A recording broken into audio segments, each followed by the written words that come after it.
Hello everyone, welcome to my YouTube channel Perfection Pharmacy पे आप सभी का वेलकम है। सो फ्रेंड्स, आज हम बात करने वाले हैं टाइफाइड फीवर के बारे में, यानी कि टाइफाइड फीवर क्या होता है और टाइफाइड फीवर में कौन कौन सी मेडिसिन लेनी चाहिए, ये सभी हम आपको बताएंगे। और सबसे पहले इसमें हम बात करेंगे इसके कॉजेज़ की, यानी कि इसके क्या कारण होते हैं जिस कारण हमें टाइफाइड फीवर हो जाता है। और उसके बाद हम बात करेंगे इसके सिम्टम्स, यानी इसके क्या लक्षण होते हैं और इसमें हम क्या क्या ट्रीटमेंट दे सकते हैं या फिर इसमें कौन कौन सी मेडिसिन दी जा सकती हैं। तो इन सभी टॉपिक पर आज हम बात करेंगे इस टाइफाइड फीवर के बारे में। तो सबसे पहले हम बात करेंगे इसमें कि टाइफाइड फीवर क्या होता है, टाइफाइड फीवर होने के क्या कारण होते हैं और इसको हम कैसे ट्रीटमेंट कर सकते हैं। तो चलिए शुरू करते हैं वीडियो को बिना किसी देरी के। तो सबसे पहले हम जान लेते हैं कि टाइफाइड फीवर क्या होता है। तो typhoid is a gastrointestinal infection caused by a Salmonella typhi. High fever, diarrhea, and vomiting occur mainly when typhoid. The chance of getting this bacterial infection through the contaminated water or food increase to a great extent. The typhi enter the intestine through the mouth and stay there for about 1 to 3 weeks. After that, blood flow enters through the intestinal wall with the blood.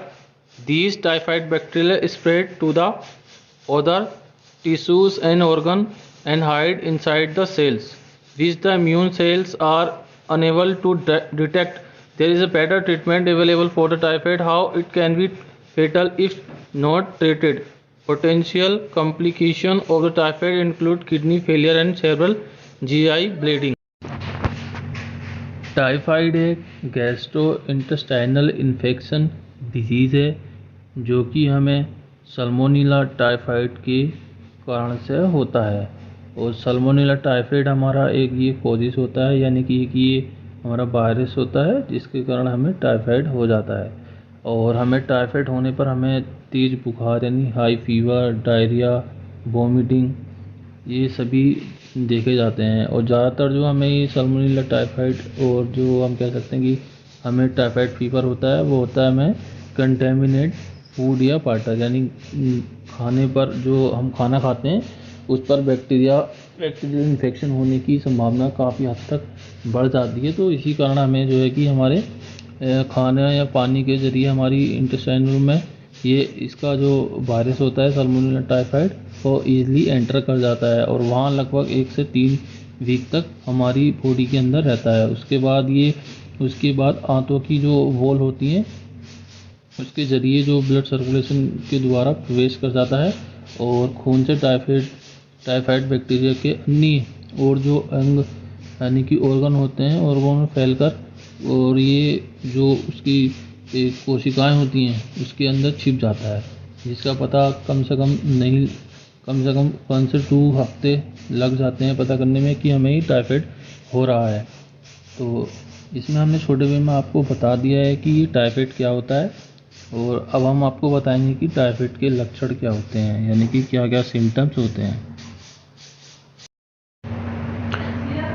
Typhoid patients show symptoms about 1 to 3 weeks after exposure to the bacteria. Depending on the severity, the duration of the disease can be from 3 to 4 weeks. The normal incubation time is 7 to 14 days. Some of the major symptoms of typhoid are headache, constipation, or diarrhea. High fever 103 Fahrenheit degree Celsius, loss of appetite, liver and spleen, stomach pain, a red mark on the chest, tiredness and pain and weakness, stomach pain. Typhoid के patient को bacteria के contact में आने में लगभग 1 से 3 week के बाद हमें जो है सिम्टम्स दिखाई देते हैं और ये बहुत ही गंभीरता के आधार पर पेशेंट की कम से कम 3 से 4 हफ्ते तक भी हो सकती है। और नॉर्मली इसका जो इंक्यूबेशन टाइमिंग होता है ये 7 से 14 दिन का होता है। और टाइफाइड के कुछ जो सिम्टम्स होते हैं जैसे कि सिर दर्द होना, कब्ज या डायरिया, तेज बुखार या भूख ना लगना, लीवर और स्प्लीन का बढ़ जाना, या पेट में हमारे दर्द होना, या सीने पर जो चेस्ट पर हमारे जो रेडनेस निशान लग जाने, थकान या ठंड लगना, और दर्द और कमजोरी महसूस होना, पेट में दर्द होना। तो ये हमने आपको बताए थे इसके सिम्टम्स। अब हम बात करेंगे इसके कॉजेस की। The reason is typhoid fever when a person consume food and water in which the amount of the S. typhi bacteria is very high. In addition, the water supply around a typhi patient can also be contaminated in return to the food supply chain around the patient can also be the contaminate। Typhoid fever तब होता है जब कोई भी व्यक्ति या person ऐसे food या पानी का यूज़ करता है जिसमें एस टाइफाइड बैक्टीरिया की मात्रा यानी बहुत ज़्यादा हो, और उसके अलावा एक टाइफाइड पेशेंट के स्टूल से उसके चारों तरफ होने वाली पानी की आपूर्ति दूषित हो सकती है। इसके बदले में पेशेंट के चारों ओर तरफ होने वाला फूड सप्लाई चेन से भी हमें ये कंटेमिनेट हो सकता है, यानी कि ये फैल जाता है। जो कंटेमिनेट वाटर होता है उसकी वजह से वाटर या फूड हम खा लेते हैं, उस पर क्या है कि बैक्टीरिया जमा हो जाते हैं, और वो हमारे जब जाता है हम माउथ के द्वारा हमारी इंटेस्टाइनल में एंटर करता है, तब हमें ये टाइफाइड हो जाता है। अब हम बात करते हैं इसके मेडिसिन की, यानी कि इसमें कौन कौन सी हम मेडिसिन दे सकते हैं। तो सबसे पहले हम बात करेंगे इसमें की सिफेक्जिम, जो कि आती है हमारी 200 और 100 mg में, और जो कि महासैफ नाम से आपको मिल जाएगी। ये मैनकाइंड की आपको ब्रांड नेम मिल जाएगा। और हम इसकी डोज की बात करें तो आप इसको सिंगल डोज यानी एक दिन में 3 बार, ज़्यादा से ज़्यादा 3 बार दे सकते हैं, यानी कि सुबह दोपहर शाम इस टैबलेट को दिया जा सकता है। और लैटिन टर्न की अगर बात करें तो इसमें हम TDS के तौर पर इस टैबलेट को हम चला सकते हैं, यानी कि दिया जा सकता है। अब हम बात करते हैं इसकी नेक्स्ट टैबलेट, जो कि हमारी अजिथ्रोमाइसिन टैबलेट 500 mg और 250 mg में ये आती है। और इस टैबलेट को आप दिन में एक बार ले सकते हैं, यानी कि इस टैबलेट को आप दोपहर में यूज कर सकते हैं, और एक दिन में आप इसको सिर्फ एक ही टाइम दिया जा सकता है, इससे ज़्यादा नहीं दिया जा सकता, क्योंकि ये भी एक एंटीबायोटिक के तौर पर हमारा वर्क करेगी। और अगर हम बात करें इसकी लैटिन टर्म की तो आप इसको TDS भी ले सकते हैं। अब हम बात करते हैं नेक्स्ट टैबलेट, जो कि है हमारे पास डोमिप्रोडोन, और आपको ये 10 mg में मिल जाएगी मार्केट में ईजिली। और अगर डोज की हम इसकी बात करें तो आप इसको भी दिन में 3 बार दे सकते हैं। अगर आपको वॉमिटिंग की रिक्वायरमेंट है, यानी कि वॉमिटिंग हो रही है, तो आप ये टैबलेट ले सकते हैं दिन में 3 बार, यानी सुबह दोपहर शाम आप इसका यूज कर सकते हैं, इससे ज़्यादा नहीं कर सकते।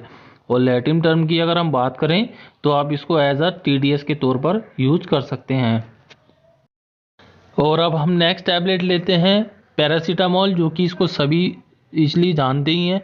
तो ये आपको 500 और 250 100 mg में मार्केट में इजली मिल जाएगी। और अगर हम इसकी डोज की अगर बात करें तो आप इसको दिन में 3 बार दे सकते हैं, यानी कि सुबह दोपहर शाम, इससे ज़्यादा आप नहीं दे सकते। अगर आपको रिक्वायरमेंट हो डोज बढ़ाने की, कोई बड़ा पेशेंट हो यानी कि अडल्ट से ऊपर हो, तो आप दे सकते हैं। और हम बात करें इसके लैटिन की, तो आप इस टैबलेट को TDS के तौर पर यूज़ कर सकते हैं, यानी कि सुबह दोपहर शाम के तौर पर आप इसको यूज़ कर सकते हैं। अब नेक्स्ट टैबलेट हम कैप्सूल लेते हैं, जो कि हमारा काम करेगा। ओमेज नाम से आपको ये मिल जाएगा, ये 20 mg में आपको मार्केट में मिल जाएगा डॉक्टर रेड्डी कंपनी की। और अगर डोज की हम इसकी बात करें तो आप इसको दिन में 2 बार ले सकते हैं, यानी सुबह और शाम आप इसको यूज़ कर सकते हैं। और अगर लैटिन टर्म की अगर बात करें तो आप इसको एज अ BD यूज़ कर सकते हैं। और हम बात करें इसके वर्क की, तो ये आपको ओमेप्राजोल इसके अंदर सॉल्ट होता है, और ये 20 mg में मिल जाएगा। और अगर हम बात करें इसकी वर्क की, तो ये वर्क करेगा हमारी जो गैस हार्ट बर्न होता है या स्टमक में हमारे गैस प्रोड्यूस होता है, इसको ये रिड्यूस करने में हमारा वर्क करता है।